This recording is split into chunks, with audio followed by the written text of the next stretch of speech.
গাঁৱলীয়া মানুহ খেতি কৰি খাম, গতিকে আমি খেতিৰ লগতে জড়িত বচপন से हूँ।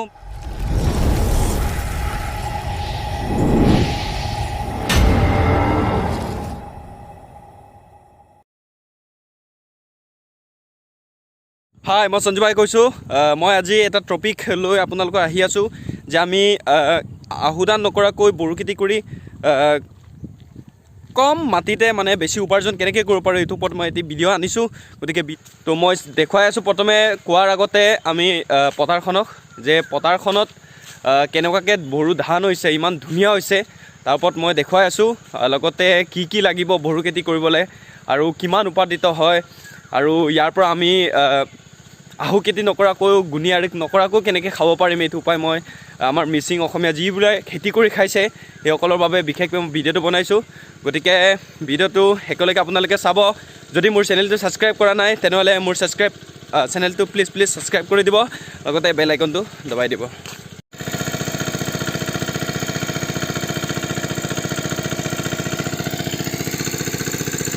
ফাৰ্ষ্টত ক'লেতো আপোনালোকক দেখিবলৈ পাই গৈছে, এইটো হৈছে মানে মেচিন, পাম্পিং মেচিন, মানে পানী পাম্পৰ মেচিন, পানী তলৰ পৰা উঠাই আছে।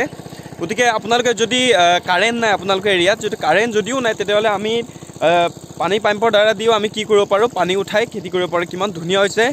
আমি বাৰিষাত যেনেকৈ ৰোৱা ধান কৰোঁ ঠিক তেনেদৰে বড়ো ধান কৰি আমি বিভিন্ন ধৰণৰ মানে বড়ো ধান, আপুনি এই বড়ো ধানেই নহওক বা কোনো এটা বিভিন্ন প্ৰজাতি আছে, বহুত আছে, 4-5 বিধ যিমানটো আছে বিধৰ, এই বিধখিনি আপোনালোকে খেতি কৰি ধুনীয়াকৈ উপকৃত হ'ব পাৰে।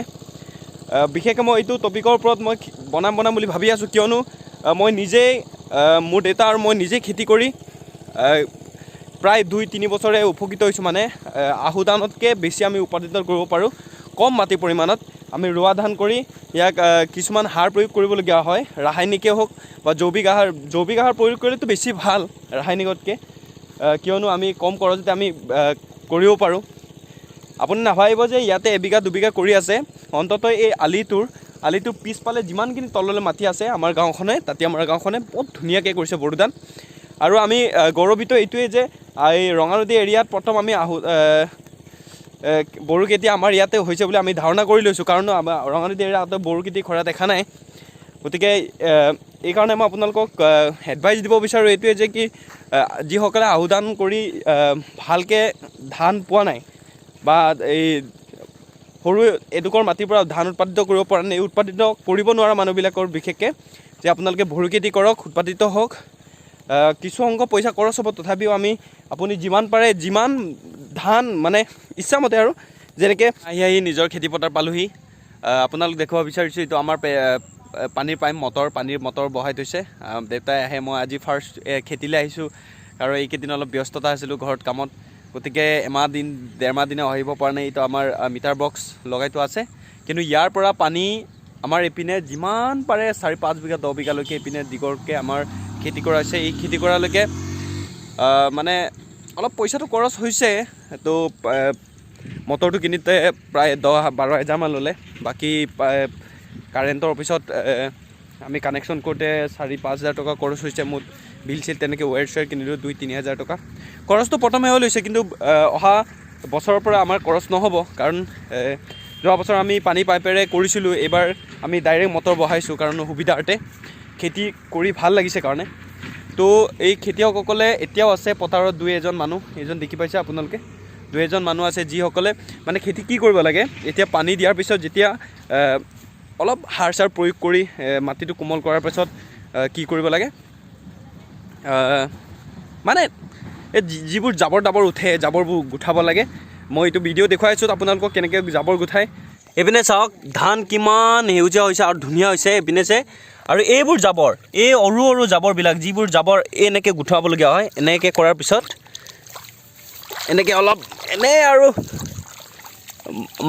মাটিটো সাৰুৱা কৰি দিয়াও হয়, লগতে ইয়াৰ জাবৰখিনিও নতুনকৈ গজালি মেৰা জাবৰখিনিও মৰি যায়। গতিকে এনেকৈ পানীৰ মাজতে ইমান কষ্ট নাই, কিন্তু অলপ যিবিলাক ছোৱালী আৰু নখ দীঘল এইবিলাক কৰাৰ কাৰণে অলপ অসুবিধা আছে।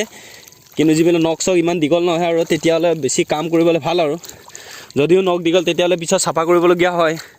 গতিকে এবাৰ খেতি কৰাৰ পিছত আপুনি যিমানবোৰ ইনকাম হয় তেতিয়া নেক্সট বছৰ আপুনিও কৰিব। মই যোৱাবাৰ 2 বিঘা কৰিছোঁ যে অহাবাৰ 4 বিঘা কৰে, যিমানে খৰচ হওক মই কৰিম, মোৰ কৰিবৰ ইচ্ছা আছে। ইমানখিনি নাই, প্ৰথমে এবাৰ ৰুব লাগে, ৰোৱা ধানৰ নিচিনাকৈ ৰোৱাৰ পিছত যথেষ্ট বাকী ৰোৱা ধানৰ লগত মিলাব নোৱাৰি, শ্বেয়াৰ মিলাব পাৰি, কিন্তু ৰোৱা ধানতকৈ বেছি উপকৃত হ'ব পাৰি। আপুনি দ মাটিত যিমানে ৰোৱা ধান কৰক, কিন্তু বড়ো খেতিৰ নিচিনাকৈ আপুনি কম মাটিতে বেছি উপাৰ্জন কৰিব কেতিয়াও নোৱাৰে। এইটো ইয়াত যিমান পাৰে ক'ব পাৰোঁ, ইমানটো লাভ পাম, আমি ইমান কৰিম, ইমান ডাঙৰি পাম। আমি প্ৰকৃতিৰ ওপৰত ভৰসা নকৰি নিজৰ ওপৰত ভৰসা কৰিবলগীয়া হয় এইখন খেতি।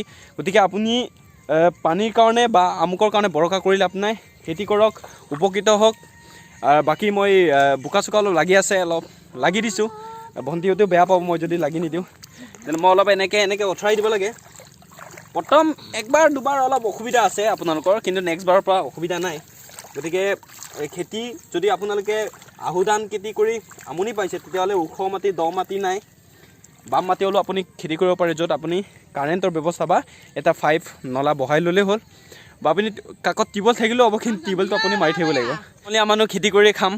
গতিকে আমি খেতিৰ লগতে জড়িত। बचपन से हूँ मैंने खेती करके आया हूँ, तो अभी क्या फायदा है नहीं।